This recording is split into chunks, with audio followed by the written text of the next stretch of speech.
ঢাকাতে জ্যাম শুধু আমারই কারণে হয়, ঢাকাতে জ্যাম শুধু আমারই কারণে হয়। চটকা টাইপের একটা গান হবে, ডান্সিং গান হবে।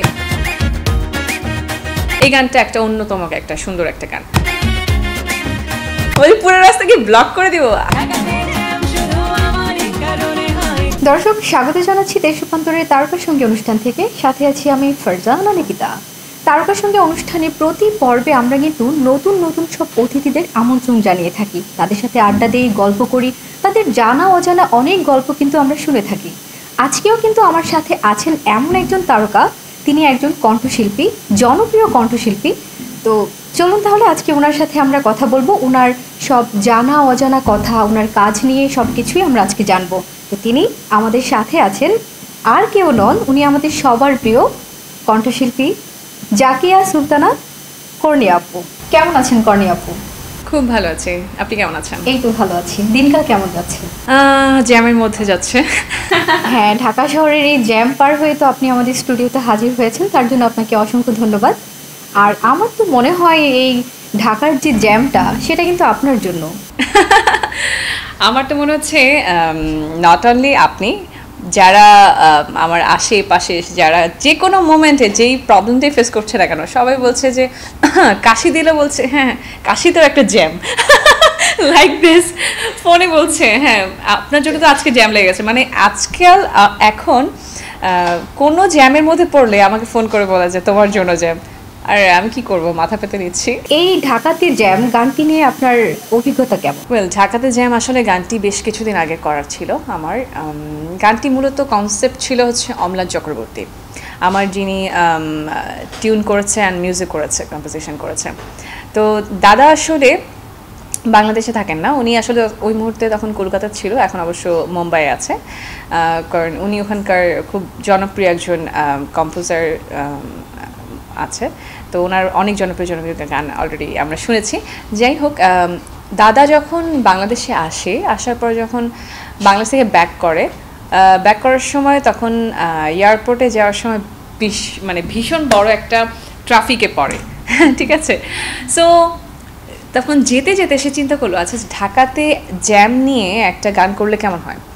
এরপরে সে কমিউনিকেট করলো হচ্ছে জুয়েল মোরশেদের সাথে, আমার ফ্রেন্ড এবং বাংলাদেশের একজন অন্যতম পছন্দের সিঙ্গার সবার। সো জুয়েল মোরশেদের যখন কথা বললো তখন অম্লানদা বললো যে এখন লিরিক কে লিখবে। আমি তো মনে করো যে একটু লিখে দিলাম যে হ্যাঁ ঢাকাতে জ্যাম, তারপরে কি হবে, বাকিটা কি। তখন হচ্ছে জু বললো যে ঠিক আছে, সুদীপ কুমার দীপ আমার লিরিসিস্ট, ওনাকে দিলে আমার মনে হয় জিনিসটা অনেক বেশি মজার হবে, যেহেতু গানটা একটু রিদমিক হবে এবং চটকা টাইপের একটা গান হবে, ডান্সিং গান হবে। এবং সুদীপ কুমার দীপ ভাই কিন্তু খুব জনপ্রিয় বাংলাদেশের ফিল্মের অনেক এরকম চটকা গান দিয়েছে, এবং যেটার কারণে অম্লানদাও বলেছে ঠিক আছে ফাইন, আমরা তাহলে দীপ ভাইকে দিই। দীপ ভাই যখন লেখা শেষ হয় এরপরে ভাইয়া অম্লানদা তখন টিউন করে। ওভারঅল যখন গানটা কমপ্লিট হয়ে যায় তখন জুয়েল মোরশেদ, বেসিক্যালি এটা প্রজেক্টটা ছিল জুয়েল মোরশেদের। তো জু পর চিন্তা করে যে এই গানটা আসলে কর্ণিয়াকে দিয়ে করলে কেমন হয়, কারণ কর্ণিয়ার ভয়েস হয়তো বা এটার সাথে ভালো যাবে। তো আমাকে ফোন করে গানটা যখন পাঠালো তখন আমার গানটা এত ভালো লাগছে, মানে গানের কথাটাই অন্যরকম, যে ঢাকাতে জ্যাম, এবং গানের কোরাস পার্টে আসার পর একটা অন্যরকম একটা ব্যাপার আছে যে আমি যেহেতু পারফর্ম করি, স্টেজ পারফরমেন্স আমার বেশি করা হয়, সো আমি আমার দর্শকের সাথে যাতে কানেক্টেড হতে পারি, এই গানটা একটা অন্যতম একটা সুন্দর একটা গান। এটা হয়ে গেল অলরেডি, গান কাজ মোটামুটি হয়ে গেল, ভয়েস দেওয়া হয়ে গেল। এরপরে হচ্ছে আসলে আমরা এই গানটা আসলে অন্য একটা কোম্পানির কাছে আসলে ছিল, কিন্তু গানের যে ভিজুয়ালি যখন চিন্তা করা হয় তখন দেখা যায় যে গানটা আসলে খুব বড় সড়ো আকারে অ্যারেঞ্জমেন্ট করাটা ডিমান্ড করছিল। তো যখন ডিমান্ড করছিল তখন দেখা যাচ্ছিল প্রত্যেকটা ডিরেক্টরই আসলে যেরকম বাজেট দিচ্ছিল আসলে সেটা আসলে লাইক মনে করেন যে কেউ যদি ইনভেস্ট করে সেটা তো অবশ্যই সেটা রিটার্ন পেতে চাইবে, রাইট, কোম্পানিগুলো। তো তাদের এক্সপেকটেশন ওরকম হয়তো বা চিন্তা ছিল যে আসলে এতটা করার পর কি আসলে সেটা ফিডব্যাক পাবো কি পাবো না। তো তার অনেকে এরকম স্কিপ করে ফেলেছে। তখন আমাকে জু বললো যে তুমি একটা কাজ করো, যেহেতু তোমার গাওয়া গানটা আর তুমি যেহেতু এখন ইউটিউব চ্যানেল, তখন আমি অলরেডি ইউটিউব চ্যানেল আমারটা চালু করে ফেলেছি এবং বেশ অনেকগুলো গানই আমি প্রডিউস করেছি, তাহলে তুমি এই গানটা তোমার আন্ডারে নিয়ে তুমি এই গানটা প্রডিউস করো। ঠিক আছে, আমি তখন তারপরে আমি গানটা নিয়ে নিলাম। এরপরে আমি রাজ শঙ্কর বিশ্বাস আমার যে ডিরেক্টর, তার সাথে বসলাম। তার সাথে বসার পর ইনফ্যাক্ট আমি আরও অনেক ডিরেক্টরের সাথে বসেছি, কিন্তু আলটিমেটলি রাজের সাথেও আমি একবার বসেছি, কিন্তু লাস্টলি রাজের সাথে আবার সব কিছু ফাইনাল হলো। এবং রাজের একদম পুরো ভিজুয়ালি কি হবে না হবে, কোথায় কীভাবে কী হবে না হবে, সবই রাজের প্ল্যানিং ছিল। লাইক আমরা গুলশান মোড়ে একটা শুটিং করেছি, যেটা খুবই স্পেশাল একটা, যেটা মানে আমাদের কাছে অনেক স্পেশাল। আমরা যখন এটা শ্যুট করি আসলে তখন অনেক মানুষের ভিড় হয়, ভিড় হওয়ার পরে অনেকে ভিডিও করে এবং অনেকে ভাবে যে এটা মানে নাটকের শুটিং। ঢাকাতে যেমন গুলশানের মোড়ে এরকম একটা নাচানাচি হচ্ছে, তার মানে মনে হয় একটা নাটকের, বাট এটা একটা মিউজিক ভিডিওর অবভিয়াসলি। তেজগাঁতে একটা মেইন রোডের ওপর সেট ফেলে আমরা একটা শুটিং করেছি। তারপর মিরপুর সনি সিনেমা হলের পাশে একটা গলি আছে, ওই গলিতে আমরা সিনেমা করেছি, মানে শ্যুট করেছি। তারপর একটা গ্যারেজে আমরা শ্যুট করেছি। শ্যুট করতে যেয়ে কি কোনো বাজে সিচুয়েশনে পড়েছিলেন? কারণ বাজে কোনো সিচুয়েশনে আমি পড়িনি, বাট খুব মজার মজার কিছু ছোটো ছোটো ছোটো ছোটো জিনিস আমি ফেস করেছি। লাইক ঢাকাতে গুলশানের যে মোড়টাতে আমরা যখন শুটিং করতে গিয়েছি, তো এখানে তো বেসিক্যালি আমরা যেখানে কাজ করতে চাই না কেন আমরা কিন্তু একটা প্রবলেম ফেস করব। সেটার জন্য আমি আমার এক পরিচিত ভাইয়া ছিলেন, উনি বাংলাদেশ পুলিশে আছেন, তো জাহিদ ভাই। তো জাহিদ ভাইয়ের সাথে যখন কথা বললাম তখন উনি আমাকে বললো যে আপনি একটা কাজ করেন, আপনি পারমিশন নেন, আপনি যে শ্যুটটা করবেন তাহলে আপনার জন্য ইজি হবে, সবাই আপনাকে সাপোর্ট করবে। তখন আমি আসলে বাংলাদেশ পুলিশের ওখানে গিয়ে আমি তাদের কাছে অনুমতি নিয়েছি। পারমিশন নেওয়ার পরে আমি মানে এটার জন্য আমাকে অনেক জায়গায় দৌড়াদৌড়ি করতে হচ্ছে আর কি, এই পারমিশনটার জন্য। তো লাস্টলি আমরা অনুমতি খুব সুন্দরভাবে পাই এবং সবচেয়ে ইম্পর্টেন্টলি আমাদের শ্যুট করার টাইমিং ছিল হচ্ছে তিনটা থেকে। ওই টাইমে আমাদের আসলে রোজা ছিল, যেহেতু আমরা টার্গেট করেছিলাম ঈদ, কিন্তু আমরা ঈদের মধ্যে করতে পারিনি, যেহেতু এত বিগ অ্যারেঞ্জমেন্ট আমাদের কমপ্লিট করা একটু ডিফিকাল্ট হয়ে গিয়েছিল। আমাদের শ্যুটের টাইম ছিল হচ্ছে 3টায়। অলরেডি যেহেতু আমাদের পারমিশন আছে এবং স্পেশালি আমাদেরকে বলা হয়েছিল, মানে ওখান থেকে যেহেতু আমি অনেক অজস্র পুলিশের প্রোগ্রাম করি, তো সবাই মোটামুটি আমাকে চেনে, সো সাপোর্টটা একটু বেশি আন্তরিক ছিল। হ্যাঁ, অনেক বেশি আন্তরিক ছিল তারা, এবং বলছে যে করণীয় শ্যুট যেন একদম সুন্দরভাবে হয়, সে যেন খুব সুন্দরভাবে জিনিসটা করতে পারে। তো যাই হোক, 3টার সময় আমাকে অলরেডি ফোন দেওয়া হয়ে গেছে। ফোন দিয়ে তারা বলছে আপনারা কখন আসবেন, করতে করতে করতে করতে রীতিমতো 3-4বার ফোন দেওয়া হয়ে গেছে। তারপরে আমরা 5টায় যে পৌঁছেছি, জাস্ট কিছুক্ষণ পরে আজান দেবে। আমরা কিন্তু সবাই ম্যাক্সিমাম রোজা, তারা স্পেশালি পুলিশরা থেকে আমাদেরকে গাইড দিয়েছে। এবং একটা মজার ব্যাপার হচ্ছে যে তারা আমাকে বলছে যে পুরো রাস্তা কি জ্যাম করে দিব, ওই পুরো রাস্তা কি ব্লক করে দিব। আই বলছি যে না ভাইয়া, পুরো রাস্তা, হ্যাঁ তারা যেহেতু মানে অলরেডি তারা জানে যে আমাকে হেল্প করতে হবে, আমাকে সেই বিগ সাপোর্টটা দিতে হবে, এই জন্য তারা বলছে যে পুরো রাস্তা কি ব্লক করে দিব কিনা। আমি বলছি না ভাইয়া, ব্লক না, গাড়ি যেভাবে যাচ্ছে ঠিক সেভাবে, কাউকে আমরা কোনো ডিস্টার্ব করবো না। যখন যেখানে থামবে, লাইক আমরা যদি এখানে শ্যুট করি তাহলে এই সাইডটা যখন চলে যাবে, গাড়ি যখন যাবে, তখন আমরা ওই সামনেটা জায়গাটা ধরে আমরা শ্যুটটা করব। এবং পরবর্তী যখন আবার আমরা যেখানে শ্যুট করছি সেখানে যদি আবার গাড়ি আসে, তখন আমরা ওখান থেকে সরে আসবো। সো যখন গাড়ি যাচ্ছে তখন আমরা দাঁড়িয়ে আছি, গাড়ি যখন সরে যাচ্ছে মানে ফাঁকা থাকছে, ঠিক তখন আমরা দৌড়ে যে শ্যুট করছি। তো এটা আসলে খুব মজার একটা ব্যাপার ছিল। আর একটা মজার ব্যাপার হচ্ছে মিরপুরে যখন আমরা সনি সিনেমার পাশে যখন একটা গলিতে শ্যুট করছিলাম, তখন একটা ন্যাচারাল কিছু ভাইব আছে, যেমন আপনারা চাচাকে দেখতে পাবেন, একটা ফুল গালে নিয়ে এরকম একটা ইয়ে ছিল। তো ওখানে যাওয়ার পর রাজ আবার কয়েকটা ক্যারেক্টার নিল, যেমন উনি চাচাকে, এবং এখন একটা ফুল বিক্রি করে আরেকজন মামা আছে, ওনাকে পিক করার পর ওইখানে আমরা কিছু পারফরমেন্স করলাম, আমি এবং আমার যে নায়ক ছিল শিশির সর্দার, ও ছিল। আমরা ওখানেও আসলে খুব মজা পেয়েছি, এবং অনেকেই বলেছে এটা কি আসলে ক্যারেক্টার ছিল নাকি রিয়েল চাচা ছিল নাকি ফেক চাচা ছিল। সো আমি বলবো যে না, এটা ফেক না, এটা রিয়েল চাচাই। আরেকটা জিনিস ছিল যে আমাদের একটা ছোট করে একটা ছিল, ক্যারেক্টার ছিল, খাটো করে একটা ভাইয়া, ওর নাম হচ্ছে রিয়েল মানিক। ও আবার সেই দুর্দান্ত পারফরমেন্স করেছে আমাদের নায়কের সাথে, মানে সব মিলে প্রত্যেকটা ক্যারেক্টার অনেক সুন্দর ছিল। প্লাস আমার যে কোরিওগ্রাফার ফ্লাই ফারুক ভাই, নর্মালি ফারুক ভাইয়ের সাথে আমার প্রচুর স্টেজ পারফরমেন্স করা হয়েছে। তার ফুল টিম আসলে যখন আমার সাথে কাজ করবে, মানে ফাইনাল করলো, আমি তো আসলে নিজেই আমি চাচ্ছিলাম যে মানে ফারুক ভাই করুক। তো নর্মালি ফারুক ভাই এত বেশি মানে মিউজিক ভিডিও খুব একটা করে না, তো আমাকে বলছে যে না সিস, আমি যেহেতু তুমি বলেছো আমি তোমার কাজ করব অবশ্যই। তো ফারুক ভাই তার যে আশেপাশে যেই মানে ডান্সার ছেলেরা মেয়েরা ছিল, প্রত্যেকে এত মজা করেছে এবং প্রত্যেকের সাথে এত গুড রিলেশন হয়েছে আমার, এবং প্রত্যেকটা ছেলেকে দেখলেই বোঝা যাবে যে এক একটা হয় না যে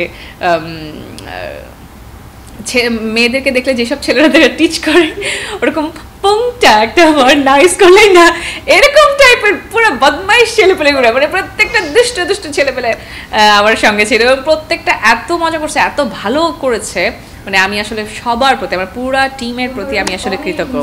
আর লাস্টলি যার কথা না বললেই না, সে হচ্ছে এনার্জেটিক প্রণমী, মানে আমার যে মডেল নায়িকা ছিল, ওকে কিভাবে পিক করলাম। রাজ যখন আমাদের অলরেডি কিন্তু সব কিছু ফাইনাল, যে পারফরমেন্স আমি করছি হ্যান ত্যান সব কিছু, কিন্তু ডান্সের ওখানে গিয়ে যখন আমি ডান্স মানে প্র্যাকটিস করতে গিয়েছি যে স্টেপ কি হবে, ওখানে গিয়ে দেখলাম কি এত ড্যান্স, আমি তো আসলে ড্যান্স এত পারি না, মানে এত ক্যারেক্টার, মানে আর গানটা আসলে ছোট না, একটু বড়, মানে প্রত্যেকটা গানে এখন দেখা যায় যে একটা অন্তরা করে থাকে, বাট আমার গানে একটু মানে দুইটা অন্তরা। তো এতক্ষণ ধরে আমি কিভাবে পারফর্ম করবো, পরে আমি রাজের সঙ্গে ডিসকাস করলাম, তখন সে আমাকে বললো, ইনফ্যাক্ট আরও অনেকেই আমাকে বলেছে যে প্রণমী বেস্ট হবে। তো প্রণমীর সাথে যখন আমরা কথা বলি, প্রণমী বেসিক্যালি আমাকে অনেক আগে থেকে অনেককেই বলছে, যেমন জু বলছে, আমার বাসার যে মানুষটা সেও বলছে যে প্রণমী কিন্তু এই গানের জন্য কিন্তু অনেক সুইটেবল, কারণ ওর আমরা যে ডান্স ফ্লেভারটা চাচ্ছিলাম সেইটা আসলে ও খুব ভালোভাবে দিতে পারবে, কারণ ও এনার্জেটিক। তো যেই কথা সেই কাজ, আমরা প্রণবীকে পিক করে, এবং ওর পারফরমেন্স সেই দুর্দান্ত। অনেক জায়গায় দেখা যায় যে অনেকেই মনে করে হয় না যে সামনাসামনি দেখলে একরকম, মেকআপ ছাড়া দেখলে একরকম, মেকআপ সহ দেখলে একরকম। হ্যাঁ, আমার এরকম অনেক অভিজ্ঞতা আছে, আমাকে অনেকে মনে করছে আমি মনে হয় নায়িকা, এটা কোন নায়িকা, ঠিক আছে।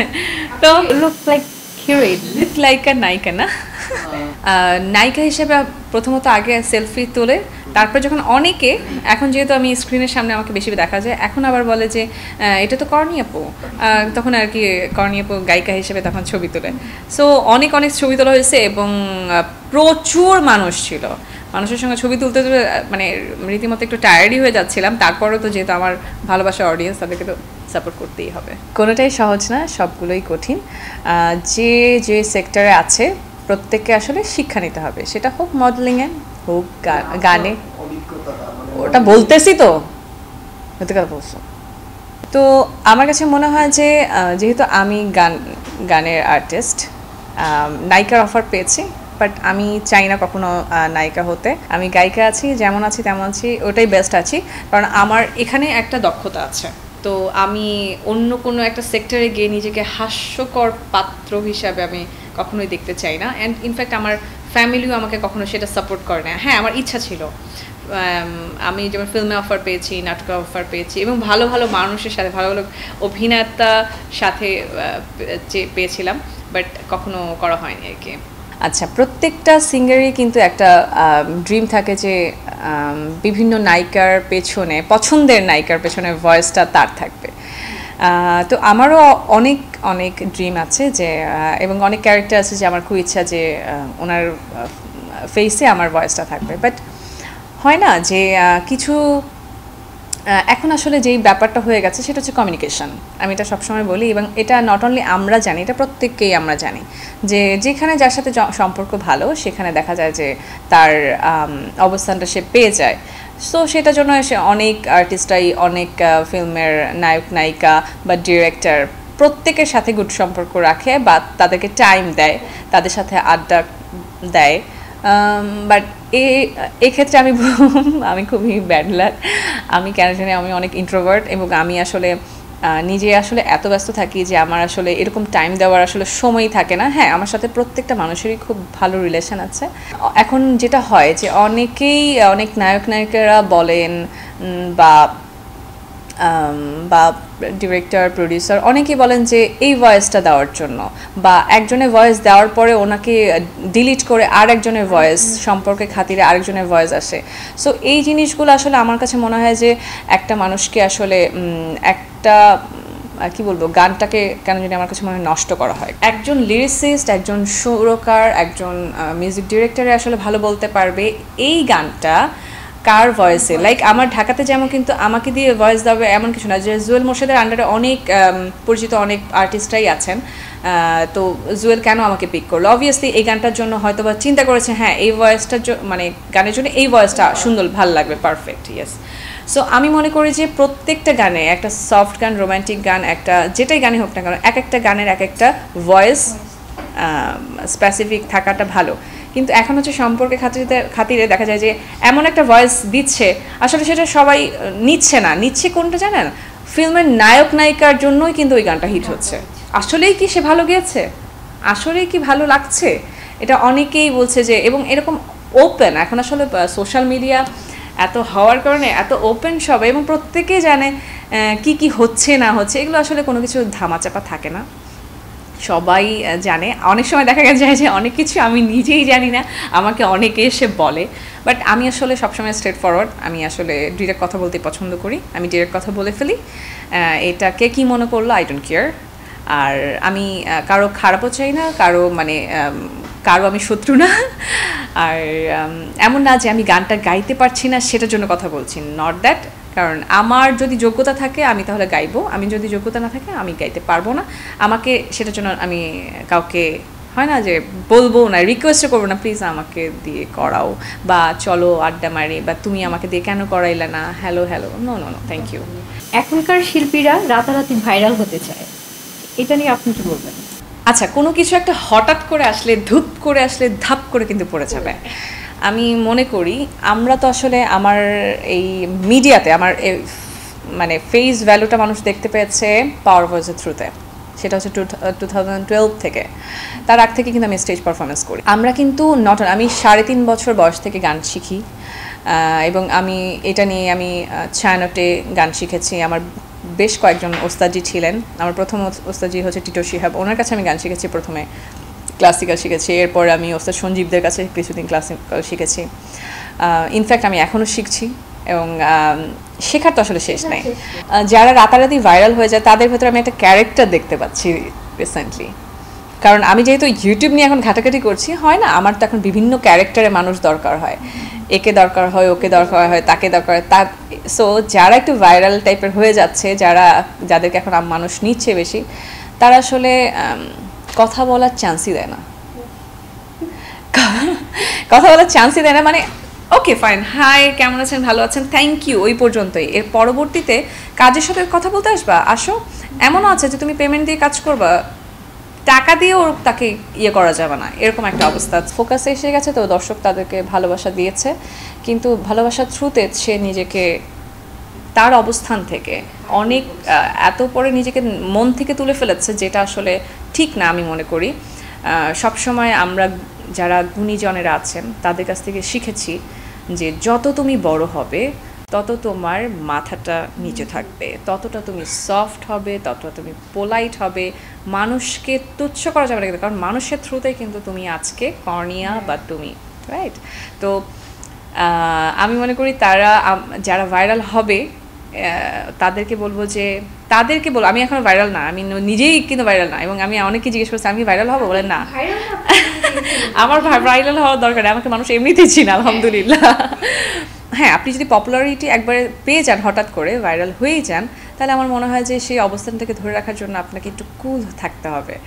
কুল থেকে আপনি আপনার কাজটা করেন, সে যেই কোনো সেক্টরেই হোক না কেন, তাহলে আমার মনে হয় যে আপনি অনেক দিন স্টে করবেন। আদারওয়াইজ যদি মন মানসিকতা একদম আমি কি হনুরে বলেন একটা ওয়ার্ড আছে না, এরকম যদি আমি চিন্তা করি তাহলে কিন্তু শেষ, এরকম হয়, এবং আমাদের চোখের সামনে অনেক হচ্ছে। ইনফ্যাক্ট প্রত্যেকটা শিল্পীর মৌলিক গান থাকা উচিত, সেটা ভাইরাল হোক আর না হোক। আর ভাইরাল হলেও আমার মনে হয় তখন তো আরও বেশি সুযোগ, ভালো সুযোগ। তখন আপনি আপনার যে কোনো মৌলিক গান গেয়ে ফেললে সেটাই আপনাকে দর্শক সাদরে গ্রহণ করবে। তো কাভার সং, হ্যাঁ, আমরা প্রত্যেকটা, আমাদের যেহেতু আমাদের বাংলাদেশে অজস্র ফোক গান, ফিল্মের গান, রবীন্দ্রসঙ্গীত, নজরুলসঙ্গীত, বিভিন্ন গান আছে, ব্যান্ডের গান আছে, আমরা অবশ্যই কাভার করবো না তা না। সবাই আমরা তো ভালোবাসি। আমরা যারা শিল্পীরা প্রত্যেকেই গান ভালোবেসেই গাই। প্রযোজনা আমার 2020 থেকে আমি যখন কোভিড আসে ঠিক তখন থেকে আসলে এরকম একটা শো করতাম 30 মিনিটস উইথ কর্নিয়া, যেখানে আমি নিউলি ম্যারিড ছিলাম। আমার হাজব্যান্ড পেছন দিকে কিবোর্ড প্লে করতো আর আমি সামনে উপস্থাপনা করতাম আর গান গেতাম এভাবে। সো তখন থেকে আর কি আমি মনে করলাম যে যেহেতু লকডাউনে আছি, কিছু তো একটা করতে হবে, গান নিয়ে বসে তো থাকা যাবে না। তো ইন্টারেস্টিং একটা ব্যাপার ছিল যে আমরা গান করছি, দর্শকের সাথে কানেক্টেড থাকছি, তাদের পছন্দ যেগুলো গান সেগুলো গান আমরা সঙ্গে সঙ্গে তাদেরকে শোনাচ্ছি, সেটা আমাদের একটা আলাদা মজা ছিল। হাঁটি নাটি বিউটি দেখে মাথায় নেই কারো ঠিক, গেটআপ সেটআপ দেখে সিগন্যাল ভুল করে ট্রাফিক, ফায়ার সার্ভিসে থাকে রেডি, আছে আগুন লাগার ভাই, পার্লামেন্টও বড্ড গরম, সব দোষ দিয়ে তারা কয়, ঢাকাতে জ্যাম শুধু আমারই কারণে হয়, ঢাকাতে জ্যাম শুধু আমারই কারণে হয়, ঢাকাতে জ্যাম শুধু আমারই কারণে হয়, ঢাকাতে জ্যাম শুধু তোমারই কারণে হয়। ধন্যবাদ জাকিয়া সুলতানা কর্নিয়া আপুকে আমাদের সাথে এতক্ষণ থাকার জন্য। আর আপনারা যারা দর্শক আমাদের এতক্ষণ ধৈর্য ধরে আমাদের অনুষ্ঠানটি দেখেছেন, আপনাদেরকেও ধন্যবাদ। আগামী পর্বে আমরা চেষ্টা করব নতুন আরও কোনো অতিথিকে আমন্ত্রণ জানানোর জন্য। আর হ্যাঁ, অবশ্যই আমন্ত্রণ জানাবো। তো সেই পর্যন্ত থাকুন আপনারা আমাদের সাথে, আর চোখ রাখুন দেশ রূপান্তরে। আল্লাহ হাফেজ।